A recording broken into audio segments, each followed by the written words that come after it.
Hello, thank you for joining me. I want to talk a little bit about what goes on around um, breakups, divorce, separation, as far as feelings are concerned, not the actual practicalities and the usual expensive solicitors' fees, unless it's amicably done and that must be a great relief. But for so many, and I hold my hand up to this, it was actually one of the worst things that I've ever experienced. And the circumstances, the way that things were arranged by the solicitors, by the court, that didn't help one bit. But I want to talk about much more on the emotional side of things. Any split can become a blame game. Yes, but you and you, no, you, I, and it becomes I and you and me, and can become very intense. It can be hard under any circumstances to say you're sorry, to own up to a mistake, to admit that you've been doing things against the relationship, against the marriage, against the family if you have children involved as well.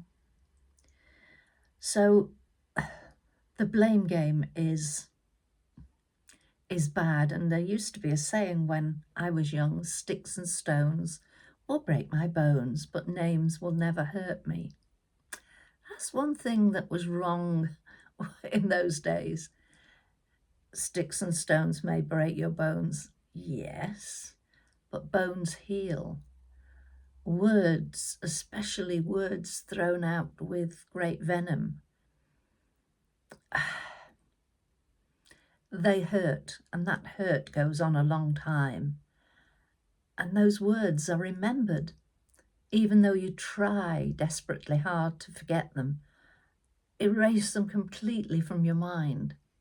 They keep popping in.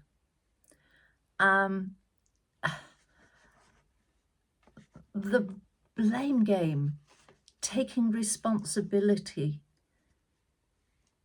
the opposite of the blame game, that can be hard, but it can be healing if you do confess to having done things. That can help. But on the other hand, the words used that struggling how to put this at present. Hang on, I'll get there. The words used that might have been used by one party being said to the other as a kind of solace. But for whom is that solace? I hold my hand up. I'm being personal on this little bit. That's why I had the hesitation there. I was told that my ex-husband couldn't have asked for a better wife or a better mother for our sons. And somehow that was supposed to make, oh, well, that's all right if he goes off with another much younger woman. That's fine then, don't worry. Really? All that did was make it harder. He might have felt, well, I've told her that, so that's okay. But for me, it made me think, well, if that's the case, why are we going through this horrible process? Maybe I should have been a real lazy madam who sat around, did nothing, maybe I should have been a real madam and shouted and wailed and goodness knows what. But to be told that as you are being left, it really, really did not help one bit. I can laugh about it now. Yeah, especially as it was one of my son's, I think it was his 18th birthday, not long after my husband had left. And I had friends round, as well as my son having his friends. The house was heaving and full, and I was questioned. Well, you'll be cancelling the party, won't you? No. It's a party that's been arranged for ages to celebrate a big event in our son's life. And that was it. Anyway, he arrived. He pitched up when the party was in full swing. He knew when it was, but obviously he hadn't been invited. But he arrived, so that was okay.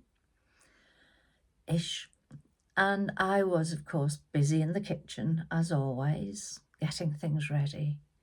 And then he came through. He said, "Oh, just come through to the sitting room for a minute." So I went through to the sitting room, and he was there with our very long-term friends.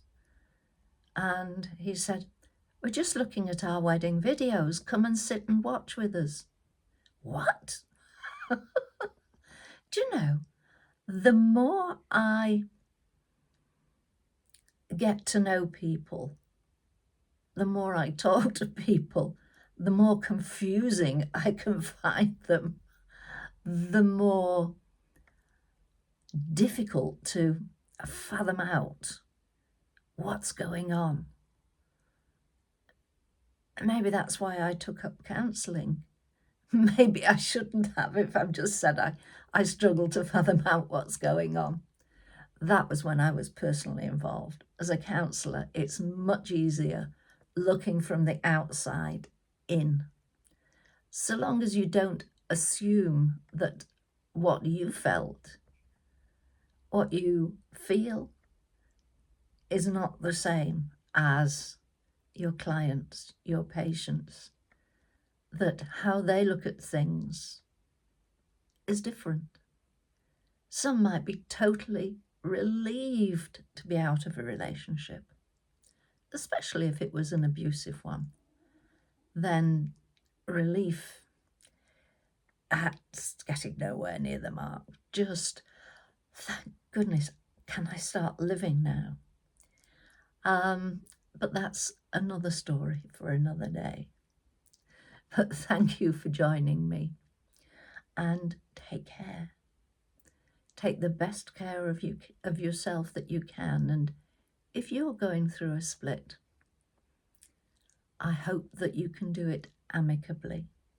And I hope that you can start to rebuild those bridges as you move forward with the rest of your life. Thank you for joining me. Take care. Bye for now. Bye.